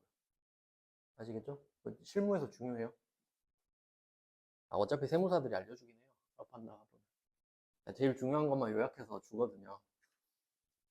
그래서 2번, 4번은 전에 인정되는 거, 후에 인정되는 거 이렇게 하나씩 알고 계시면 되겠고, 그 다음에 3번. 요건 이제 말 문제인데, 내가 물건을 팔아요. 근데 재화의 이동이 안 필요해. 좀 바로 떠오르시나요? 저는 회계 프로그램 생각났어요. 회계 프로그램도 파는 업체가 있을 거 아니에요. 근데 저 팔게요 했는데 이 사람이 살게요 했어. 그걸 보내줄 필요는 없죠. 바로 사용 가능하게 해주면 되는 거거든요. 그럼 재화의 이동이 필요가 없죠. 그럼 사용 가능한 때부터 판 걸로 보면 되겠죠. 그러니까 이동이 필요가 없으니까 이용 가능하게 되는 거예요. 그러니까 어플 같은 것도 결제하면 바로 쓸 수 있죠. 그때가 공급 시기가 되는 거예요. 그러니까 당연한 거죠. 근데 재화의 이동이 필요하면 뭐겠어요? 이동한 때겠죠. 인도할 때. 그런 느낌이고요. 그 다음은 12번 문제인데, 요거는 보고 제가 되게 반가웠는데, 전 이걸 기계처럼 외워야 되거든요. 근데 여러분은 이것까지 해야 되나 싶어요. 그러니까 그냥 12번은 그냥 버리는 문제로 보시면 될 것 같아요. 왜냐면 이건 그냥 암기거든요. 그냥 암기라서 하실 거면 하시고 말려면 마시고. 그리고 가성비가 좋은 것 같아요. 왜냐면 저는 이 문제를 처음 봤거든요. 그래서 일단은 안 푸는 게 좋을 것 같습니다. 가성비 상으로 따지면. 왜냐면 기억을 잘 못해요. 저도 이걸 한 20번 이상 풀었을 때 공식이 기억이 났거든요. 별로 좋은 것 같진 않고 13번으로 가겠습니다. 얘는 중요하죠? 간이과세자만 표시하시면 돼요. 어차피 간이과세자라는 말이 부가가치세법밖에 없기 때문에 그냥 간이과세자 하면 부가가치세법상 간이과세자예요. 그럼 하나씩 보겠습니다. 자, 법인도 신규 법인에 한해서는 간이과세자가 가능하다. 법인은 무조건 일반 과세자예요. 그림으로 한번 보여드릴까요? 이거 그림 보면은 진짜 직방이에요. 이게 간이과세자가 평생 두루뭉술하게 남아있거든요, 머릿속에. 근데 이거 그림으로 딱 한 방에 정리해드릴게요. 자, 개인 한 줄 이렇게 그리고 법인 한 줄 이렇게 그려볼게요. 약간 그 저번에 자동차 알려드릴 때 응용해서 한 줄 한 줄 이렇게 딱 그렸죠? 자, 그리고 법인은 전부 다 일반 과세자. 무조건. 전부 다. 일단 법인은 일반 과세자 보내고 끝. 그러니까 법인은 절대 간이 과세자 안 돼요. 절대로. 자, 그리고 이제 개인 쪽으로 가서 금액을 한번 쪼개볼게요. 1억 400. 기억나시죠? 1억 400. 직전 연도 공급 대가가 1억 400만 원 미만인 마지막에 개인 사업자 기억나세요?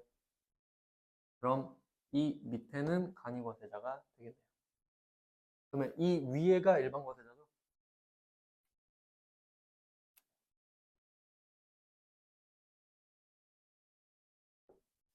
그러면 이 아래쪽이 간이과세자란 걸 알았습니다.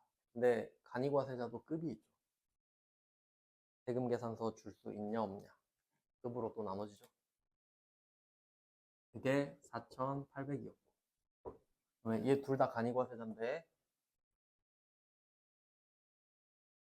얘는 세금 계산서를 줄 수 있는 간이과세자고 이 아래는 간이과세자인데 세금 계산서를 줄 수 없는 간이과세자고 그럼 끝이죠.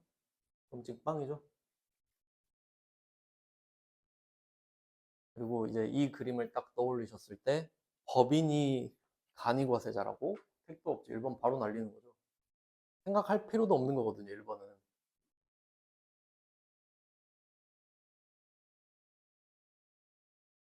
그리고 뭐 이 정도는 기본인데 이제 추가로 좀 알려드리면 그 부가가치세법상 사업자는 처음에 내가 고를 수 있거든요. 일반 과세자로 시작해도 되고 간이과세자로 시작해도 돼요. 왜냐면 어차피 시작을 하면 다음 해가 되면 직전 연도로 저절로 바뀌거든요. 직전 연도 기준에 맞춰서 바뀌어요. 그럼 내가 만약에 간이과세자로 딱 시작을 하잖아요. 그렇게 시작할 수 있겠죠. 그 사람은 세금 계산서 못 줘요. 내가 시작할 때 간이과세자인 사람. 자기가 안 될 거 알고 그렇게 한 거잖아요. 그러니까 엄밀히 따지면 세금 계산서를 못 주는 간이과세자는 두 개가 있는 거예요. 내가 간이과세자로 시작한 사람. 그럼 당연히 못 주고 그건 아닌데 직전 연도가 4,800이 돼버린 사람. 그렇게 두 가지가 있어요. 정확히 말하면. 그냥 참고하시면 됩니다. 그 다음에 2번 가볼게요. 2번. 13번에 2번. 간이과세자도 의제매입세액 공제를 받을 수가 있다. 이렇게 있는데 의제매입세액을 다행히 배우긴 했죠. 그 없는 세액을 만들어주는 거였잖아요. 간이과세자한테는 웬만한 혜택을 주지 않아요. 왜냐면 의무를 덜 하니까. 그래서 간이과세자가 받을 수 없는 걸 제가 다 적어 드릴게요. 세트로 외우시면 돼요. 자, 이 간이과세자는 이미 꿀을 빨고 있기 때문에 안 되는 게 많아요. 일단 환급 안 해줘요. 환급을 안 해줘요. 그러니까 환급, 여기서 환급은 부가가치세를 말을 하니까 매입세액이 매출세액보다 클 때 말하는 거 아시죠? 근데 기본적으로 공식 자체가 간이과세자는 매입세액이 크게 될 수가 없게끔 돼 있어요. 공식 자체가. 근데 혹시 그렇더라도 안 해준다. 어차피 넌 평소에 세금도 다 안 내면서 뭐 돌려받으려고 하냐 이런 느낌. 이미 평소에 꿀을 빨고 있어. 그다음에 두 번째 지금 나왔죠. 의제매입세액 그런 것도 당연히 안 해준다. 이유는 똑같겠죠? 이미 꿀 빨고 있잖아요. 근데 뭔 또 환급을 받아? 그러니까 이 둘이 성격이 비슷하죠. 세금 돌려받는 거, 세금 덜 내는 거, 그런 거 안 해주겠다. 그다음에 마지막 하나 더 있어요. 이건 지금 배우진 않았는데 대손세액 공제. 이건 부가가치세 신고서에서 언급은 돼 있죠. 내가 돈 못 받은 거에 대해서 부가세 빼주는 거 있잖아요. 그것도 안 해요. 왜냐면 이유는 똑같죠. 이미 꿀을 빨고 있으니까.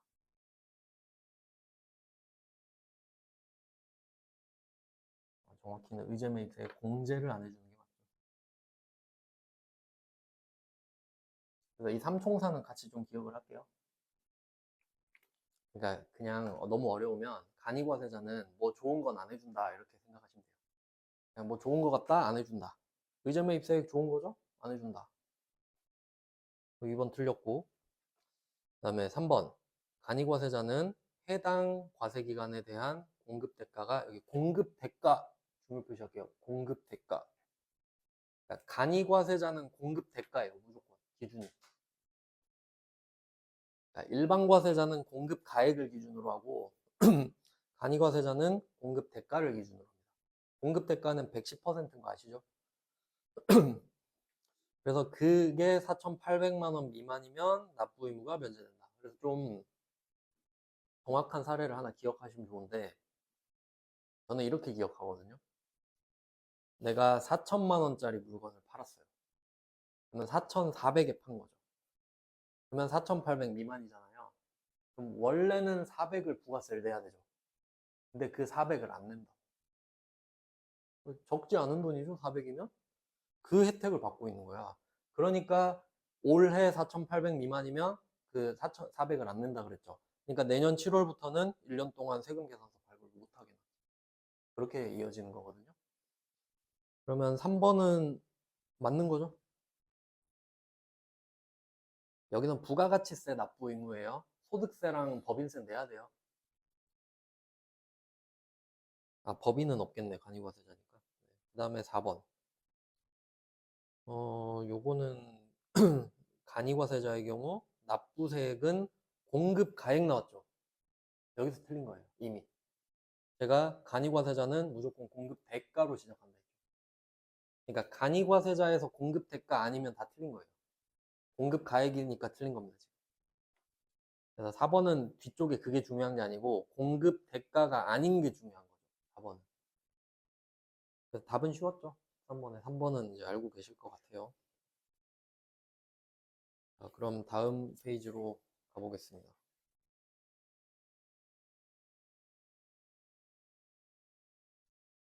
이거 7페이지 14번. 이거는 한번 해볼까? 15번은 확실히 알아요. 15번은 일단 우리가 아는 거니까 해볼게요. 인적공제 표시하시고요. 15번에 인적공제. 그래도 우리가 몇 개 풀어봤잖아요. 기출을. 말문제로 어떻게 나오는지 한번 보죠.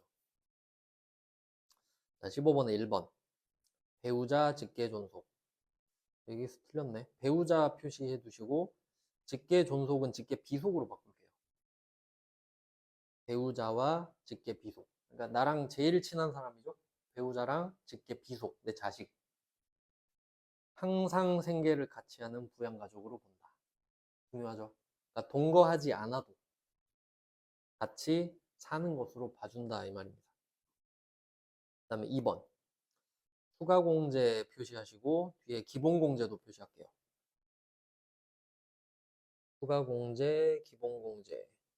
그 다음에 읽어보면 추가공제는 해당 거주자의 기본공제를 적용받는 경우에만 공제할 수 있다. 그러니까 이 조합을 그냥 따로 적어드리면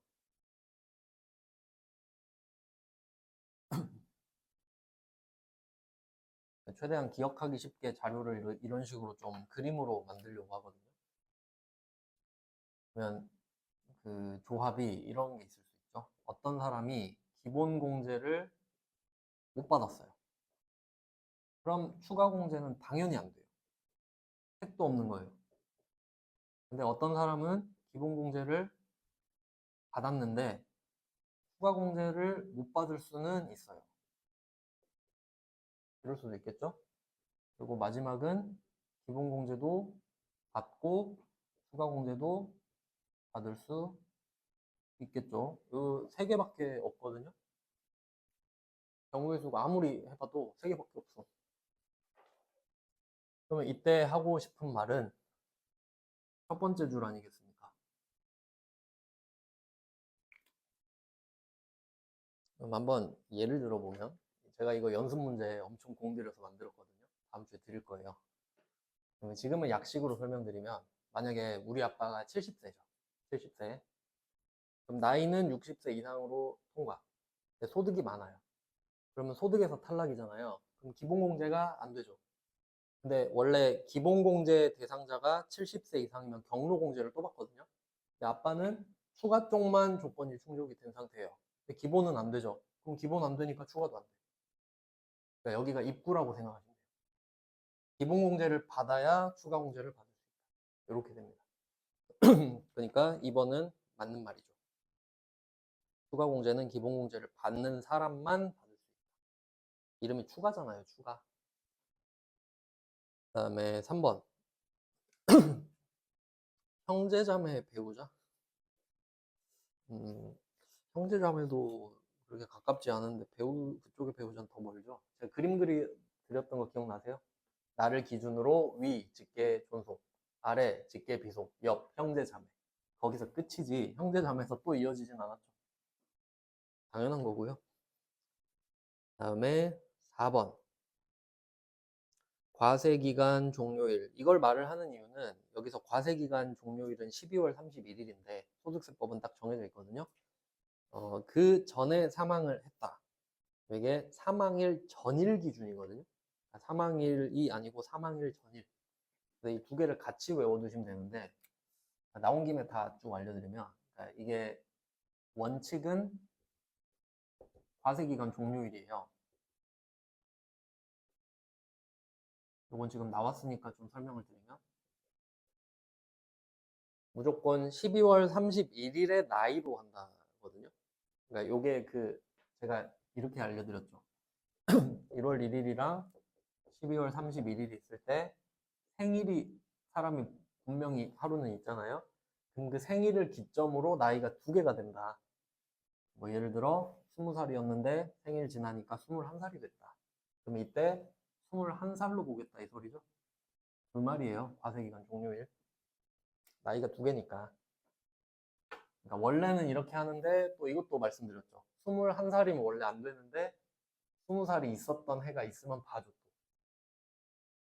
뭐 그런 것까지는 그냥 참고하시고. 자, 그 다음에 예외. 예외가 2개가 있는데 하나 나왔죠. 사망. 사망하면 과세기간 종료일로 따지는 게 아니고 사망일 전일. 왜 전일이냐면 사망을 했잖아요. 그럼 사망은 전일은 살아있었을 거 아니야. 맞죠? 그 날이 올해 하루라도 포함되어 있으면 올해까지 살아있는 걸로 보겠다. 알겠어요? 그러니까 1년 중에 사망하셨으면 12월 31일에는 안 계실 거 아니에요. 그러니까 원칙으로 하면 없는 사람이잖아. 그러니까 예외로 빼주는 거라고. 그러니까 올해까지는 살아계신 걸로 봐준다는 소리예요. 그래야 내가 세금 덜 내지. 두 번째가 장애 치유, 치유라고 나왔던 것 같은데 세법에서. 여기서 장애 치유는 일반적인 장애가 치유되는 건 좀 어렵잖아요. 보통 뭐 만약에 내가 백혈병 걸렸는데 그럼 세법상 소득세법상 장애인으로 보거든요. 백혈병 환자도. 근데 그게 나았어. 그러면 장애 치유 전날로 가요. 또. 그 말은 내가 백혈병 완치가 됐어요. 그럼 그 전날은 완치가 안 됐죠. 그럼 그 전날은 장애인이거든요. 그럼 그걸로 봐서 올해까지는 장애인 공제 해줄게. 그 말. 그러니까 어쨌든 내가 세금을 덜 내는 방향으로 해주는 거지. 그래서 요 3개가 세트거든요. 그러니까 지금 과세기간 종료 하나 나온 거고 그 다음에 이건 그냥 힌트고 힌트. 사망했을 때는 사망일 전일로 간다. 그러니까 올해까지는 해준다 이 말이죠. 그 다음에 14번 이게 시간 좀 오버됐지만 이거 14번만 좀 한번 해보고 이거는 외우실 필요는 없는데 그냥 약간 구조를 좀 알려드리고 싶어서 한번 보여드릴게요. 외우진 마시고 안 푸셔도 상관없는데 흐름은 좀 봤으면 좋겠다 싶어서 어떤 식으로 하냐면 소득세가 일단 지금은 종합과세만 낸 것 같으니까 종합은 2, 배, 4, 근, 연, 기 6개라고 말씀을 드렸거든요. 그럼 일단 찾아볼게요. 첫 번째 줄에 금융소득금액, 국내 은행이자 이렇게 돼 있죠. 자, 금융소득은 이자랑 배당 합친 거인 거 아시죠? 그리고 2천만 원 이하면 무조건 분리과세인 것도 아시나요? 그러니까 이 금융소득 옆에다가 무조건 분리과세 이렇게 써둘게요. 그럼 분리과세가 된다는 소리는 종합과세에서 분리된다는 소리죠. 그러면 이 금융소득은 지금 종합과세에 들어올 수 없어요. 알아서 분리가 되고 15.4% 떼이고 끝나버렸어요. 그럼 나는 그 세금 내고 끝난 거야. 그럼 두 번째 줄로 가시면 사업 소득금액 하나 나왔죠. 그럼 4에 포함되죠, 4. 그러면 4,200이 일단 쌓였습니다. 4,200. 사업소득은 그 예외가 거의 없거든요. 그 다음에 세 번째 점, 기타 소득금액은 종합과세 대상이라 써놨죠. 합치란 소리죠. 참고로 기타 소득금액은 300만 원 이하 분리과세 선택 가능이거든요. 근데 300만 원 초과했죠. 그럼 어차피 종합과세예요. 그러니까 이 말 안 해줘도 어차피 들어간다는 소리거든요. 근데 혹시 이게 복권 당첨금일 수도 있잖아요. 그럼 복권 당첨금이면 기타인데 무조건 분리과세로 빠지죠. 그러니까 그러지 말란 소리예요. 플러스 1000 할게요. 자, 그 다음에 기타도 하나 나왔고. 그러면 이 배, 사근, 연기 중에는 지금 이 배는 없고 사, 기 두 개만 있는 거죠. 자, 합치면 5,200입니다. 그럼 이 6개를 합쳐서 종합과세이기 때문에 이걸 종합소득금액이라 그래요. 6개의 소득금액을 합친 거죠, 지금. 자, 그러면 모인 기념으로 한번 빼주는 게 종합소득공제예요. 소득공제를 빼줍니다. 750. 이렇게 하면 어떤 금액이 나오는데 이걸 과세표준이라 그래요. 과세표준은 부가가치세에도 나오는데 부가가치세에서는 과세표준이 공급가액이다 이렇게 말씀드렸거든요. 근데 이젠 배우셨으니까 부가가치세법에서 과세표준은 일반과세자는 공급가액, 단위과세자는 공급대가 이렇게 가는 거예요. 근데 소득세는 이렇게 와야 과세표준이 나옵니다. 여기에 세율을 곱하는데 지금 15%를 곱하는 이유는 5천만 원 이하라서 그럴 겁니다. 여기다가 15%를 곱하는 거거든요. 근데 약간 이 750이 느낌이 그거 같아요. 인적 공제인데 5명 곱하기 150 한 것 같아요. 그래서 이때 인적 공제는 소득 공제이기 때문에 세율의 영향을 받는다. 이것도 알려드렸었나? 그러니까 세율이 높은 사람은 세금을 더 많이 덜 내는 효과가 좀 있습니다. 그럼 이렇게 해서 금액이 나오잖아요.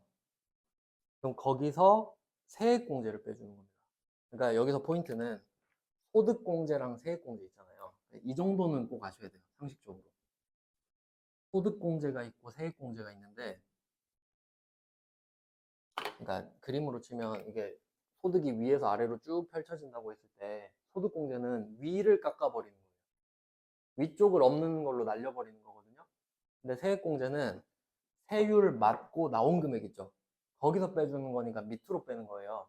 그러니까 소득공제와 세액공제는 세율 곱한 거 있죠. 그 위아래로 나눠진다 생각하시면 돼요. 그러니까 소득공제는 세율의 영향을 받지. 위에 있으니까. 근데 세액공제는 안 받죠. 이미 끝난 거에서 똑같은 금액을 빼주니까. 그러니까 이걸 외우시는 게 아니라 그냥 흐름이 이렇다 정도 알려드리고 싶어서 소개를 해드린 거고요. 그럼 119회 다 했고 10분 정도 쉬다가 이제 118회를 나눠드리겠습니다.